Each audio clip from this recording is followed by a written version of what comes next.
All right, today guys, I'm going to show you how I like to make a simple and easy, less than $10 steak dinner. So think about this next time you get DoorDash. Just keep this in mind. So, ingredients. You're going to want some kind of steak set up from the store. This one here is 11 bucks for these two. You can see they're pretty thin, so it's not a ton, but it's still a decent amount of meat. And the cuts will vary, just to point it out. I've seen steak size little medallions as well for about the same price, or smaller chunks. Generally, you have Select, Choice, and Prime. Prime's the nicest, and Select and Choice a little less so, but they're still perfectly good. And so you're gonna set up, you're gonna want some kind of steak product, some kind of frozen vegetable. I'm using the peas today. These should go for about 99 cents a buck. If you're paying more than that, you might be getting ripped off. So I recommend keep it in that price range. Some kind of bread. I like just the simple Walmart loaf, $1 for a decent size piece. Some black pepper, garlic salt, not garlic powder. Two different things. And a little butter. And then as far as tools go, you want some kind of pan, a baking pan of some sort. Size isn't too important as long as it can hold the bread. I'll show you in a minute. I like the cutting board. You can use a plate if that's all you have to prep the meat on, but I have this, so we're gonna be fancy. Some kind of spatula for moving the meat around. I'll show you that in a minute. You can also use a fork, but I have this, so using that. And then obviously utensils to eat on. So let's get started. First thing, frozen vegetables don't really need to be out. I leave them in the freezer. You should leave them in the freezer. I just have them out for the show today. So now first things first, we gotta prep the meat. So we're gonna cut it open on the cutting board. I'm not gonna eat both of these today, but I'm gonna make them both, and I'm gonna show you how to do storage in a minute once they're both done. Forgot to mention, you're also gonna want some vegetable oil or some olive oil. I like the olive, it's a little fancier, tastes a little better, but they both work just fine. So for the setup, it's a good idea to have like a napkin set up, just something you can throw this stuff on just so you can keep it from getting in the way of the meat and the cooking. Now, it's okay to get your hands a little dirty at this step. So as you can see, as I said before, it's a pretty thin cut, but it'll still do us just fine. So don't worry about it. Nice long cut though. This means it'll cook a lot faster. If you have something fatter, like little medallions or another kind I like to get, they take a little longer to cook. So now we're just gonna throw all this out. Yep, you see, juices got to out. That's what we're worried about. No problem. So first, rinse off. Just grab some paper towels. Put it up. I recommend with something like this, going over once with a Clorox wipe never hurts. Make sure you throw the scissors in the sink because they have the raw juices on them. You want to keep that out of the way. And we're not gonna need that for anything else today. So wash up, stay clean. If you have a little spill like that, nothing, like you can see it's all already gone. Just a simple clean thing. Make sure you keep it away though from whatever burner you're using. Like you see how I'm leaving a lot of space here. I'm not using this burner today. So if you're cleaning up like that, make sure you're not putting Clorox on the burner. That's not good. Now, take your garlic salt, black pepper, and just grind it on. This is really to taste. I recommend, if you haven't done this before, I recommend you go light so you don't overpower the meat, and then sort of work it up from there the next time you do this. But it's up to you. Flip them, get both sides. Rinse off. You can also use a fork to do that if you don't want to wash in between the flips. Okay, good. Now that that part's done, as you can see, we're keeping everything on the board again because we want it to stay clean. We now grab your vegetable oil, olive oil. You don't need a ton.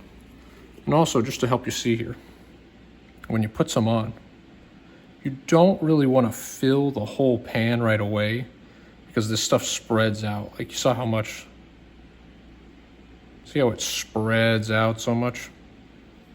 So you don't want to fill the pan right away. You only need a bit, and then you just spread it out. Just cooking tip. Otherwise, if you put a lot on, it will boil and it'll bubble up at you, and you generally don't want that. So now, make sure it's clear.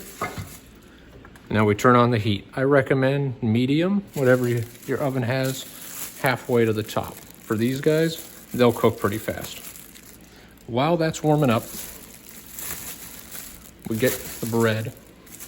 And you can use a fancier bread than this as well, but I like this one, nice and cheap. Just tear off the chunk size that you want. Keep it simple. Rewrap it, close it.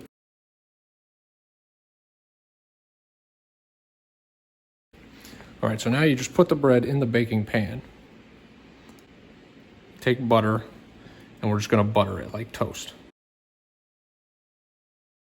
And now, again, the garlic salt. Again, it's to taste. And now we're gonna hit the broil function on the oven. I like it on high, and we're gonna put it on the middle rack. Put the bread on there, keep that away from the oven, avoid that. Now you see here, I'm not touching the pan, I'm just putting my hand close to it to feel it. Don't touch it, just be safe. We're all about safety here. Now, you can use your fork or spatula. It's starting to heat up. Ideally, for something like this, you might want a little bigger pan, but showing you how to improvise today. This thing, we're pretty much done with it, and it's covered in raw juice, so we can just throw it in the sink. Spatula, whatever you're using, give it a quick rinse. And now, so with the bread, you want it to broil for about 5 minutes. So now you can see it's starting to bubble. That's good, that means it's heating up, that means the meat is cooking. So now you just keep pushing it around every, minute, 30 seconds, just to keep it from sticking to the pan. While those two are working, we're just gonna take our frozen vegetables and just follow whatever the instructions on the bag say. This thing says 5 minutes, so that's what we're gonna do.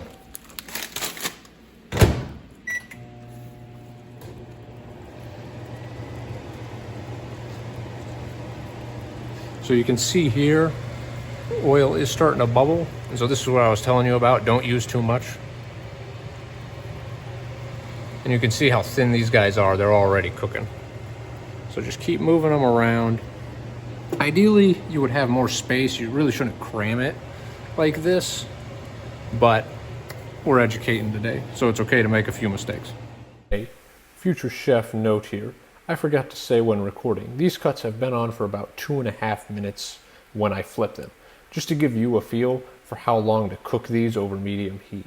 A larger cut, a thicker cut, will probably have to go for 4 to 5 minutes on each side. Now back to the video. It's okay to flip them. Again, with steak, unlike pork and chicken, the doneness can really be to taste. So, as long as it's done enough, you're good to go. And you see, we can tell this one's not done because it's still pinkish red up here. So that means the inside is even more red.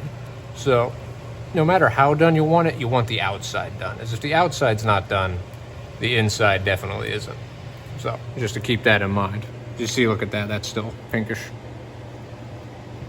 Now, while all this is going on, I like to get out a storage container of some sort. It can just be a bowl and shrink wrap if that's what you got. I have the fancy Rubbermaids. What we're gonna do is we're gonna put the vegetables in here because you're not gonna eat, that whole 12 ounce. Most of us are not going to eat the whole 12 ounce bag in one sitting. And so now, really any vegetable combination, how I like to prep it is just some butter and a little garlic salt and a little pepper, just like we did with the steak and the bread before. Not a ton, but enough. And then we're just gonna stir all this up. So it's okay to put the butter in now. And you can just get a spoon or something to mix the vegetables with. Doesn't have to be anything fancy. The oil here is bubbling up. You generally wanna avoid that by either reducing the heat a little. So now these are about done. So we're gonna remove it from the heat, but leave it in the pan for a minute. Hey all, future chef note here. I'm about to say paper towel. This is wrong. I mean kitchen towel. This is a serious enough safety issue to pause the video and point out. A paper towel will not protect you from the heat of the oven. Now back to the video. Always make sure you have some kind of oven mitt, paper towel. Never use a wet one for pulling stuff out of the oven. It's a little more done than I usually do, but it's perfectly edible. Vegetables are done.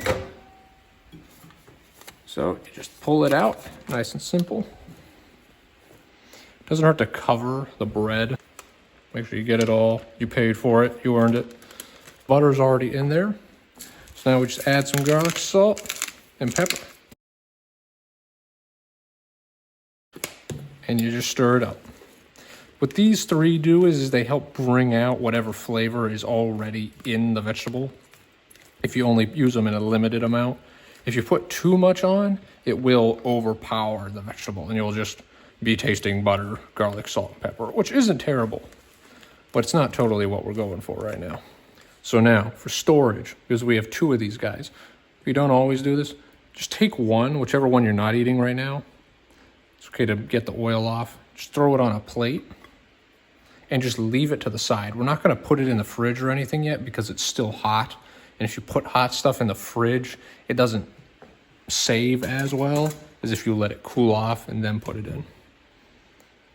So again, we're gonna be eating this one. So it's okay to, when you use the olive oil and vegetable oil, it's always a good idea to sort of dry it off. Grab a paper towel and just pat it.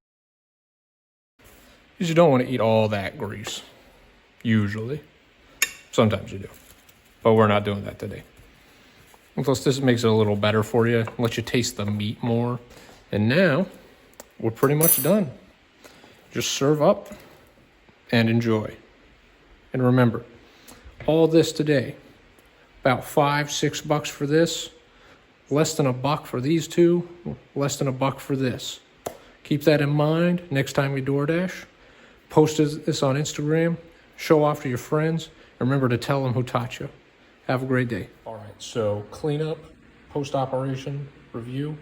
This is about how pink, the camera makes it look pinker than it is. This is about how pink the thin one was. That meat was only on there for about 7 minutes on medium heat. And frankly, even though this one looks pinker than it is, I recommend you don't need that much, especially for something this thin. For something thicker, you're gonna want more. But for this, and honestly, that was too much oil as well. You saw how much it was bubbling. I recommend a little less. I'm still getting used to the oil cooking. I used to do it a little differently, but just to give you guys a heads up.